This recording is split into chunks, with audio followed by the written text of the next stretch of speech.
Busco un lugar para vivir y descansar,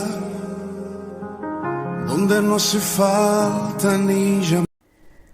El mensaje de hoy se titula Salvados para servir. Hermanos, uno de los motivos de haber sido salvados por Jesucristo es para que sirvamos en su obra. Para esto es necesario conocer bien su palabra, conocer la voluntad de Dios que se encuentra en ella y llevarla a cabo, ponerla por obra. En Hebreos capítulo 5, versículos 8 y 9, el autor de Hebreos nos dice lo siguiente: y aunque era hijo, se refiere a Jesucristo, por lo que padeció aprendió la obediencia, y habiendo sido perfeccionado, vino a ser autor de eterna salvación para todos los que le obedecen.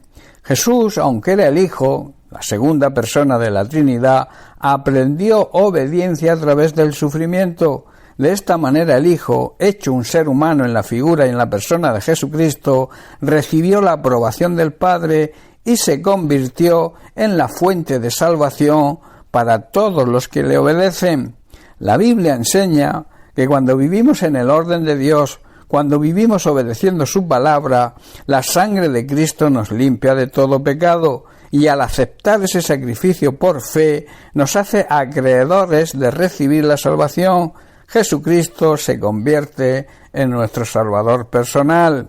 En 1 de Juan, capítulo 1, versículo 7, así lo expresa el apóstol Juan diciendo: pero si andamos en luz, o sea, si vivimos siguiendo la luz de Cristo, la luz de su palabra, como Él está en luz, o sea, Él es la luz, tenemos comunión unos con otros, y la sangre de Jesucristo, su Hijo, nos limpia de todo pecado.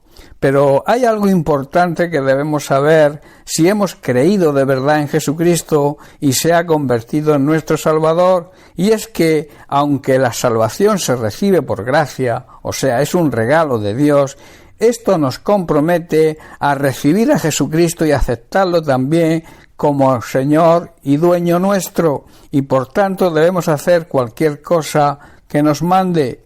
De ahí se deduce una gran verdad, y es que desde el momento que nos convertimos, desde el momento que recibimos y aceptamos a Jesucristo como nuestro Salvador, también debemos aceptarlo y recibirlo como nuestro Señor, como nuestro dueño. Y esto hace que nos convirtamos en sus siervos, o sea, trabajadores a su servicio, y también a obedecer lo que nos ordene. En la Biblia, refiriéndose a Jesucristo, aparece muchas más veces la palabra Señor que la palabra Salvador. De ahí la necesidad de escudriñar las Sagradas Escrituras y con la ayuda del Espíritu Santo conocer la voluntad de Dios y obedecerla. En el Salmo 119, en el versículo 9, el salmista se hace la siguiente pregunta: ¿con qué limpiará el joven su camino? Y él mismo responde: con guardar su palabra, o sea, con obedecer sus mandamientos. Y en el versículo 10 clama a Dios en oración diciendo: con todo mi corazón te he buscado, no me dejes desviarme de tus mandamientos. Hermanos, si nos negamos a conocer la voluntad de Dios, olvidándonos de leer y meditar en su palabra, entraremos en ignorancia y pecado. A esto se le llama andar en tinieblas. Como creyentes y siervos de Jesucristo, estamos obligados a conocer lo que debemos hacer en cada momento, que no es otra cosa que la voluntad de Dios que se encuentra en su palabra, y después hacerlo. En Santiago capítulo 4 versículo 17 el apóstol nos dice lo siguiente: y al que sabe hacer lo bueno y no lo hace, le es pecado. Santiago nos recuerda que es pecado saber lo que se debe hacer y luego no hacerlo.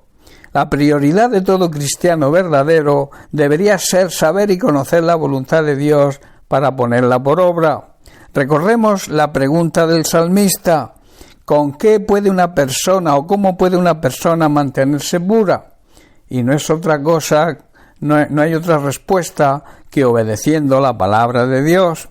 De ahí la necesidad de esforzarnos en buscar a Dios cada día y no olvidarnos nunca de sus mandamientos y obedecerlos, y de esta manera recibiremos sus promesas.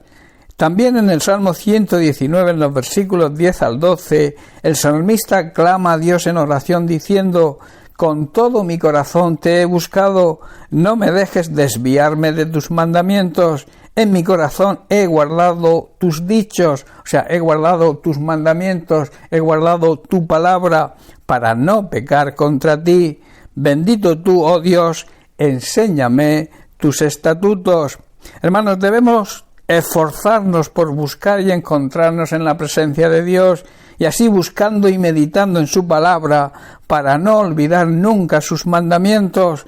Esa palabra, hermanos, debe estar arraigada en lo más profundo de nuestro ser para no pecar. Esta debe ser nuestra forma de alabar a Dios y de obedecer sus mandamientos. Recuerda, y te dejo con esto, la salvación debe motivarnos a servir a Dios, a servir en su obra, a servirle a Él y también servir a los demás, no olvidando nunca sus mandamientos. Bien, pues hasta aquí el mensaje de hoy. Que Dios te bendiga. Un abrazo. Llenas mi espacio, llenas mi vida, me iluminas de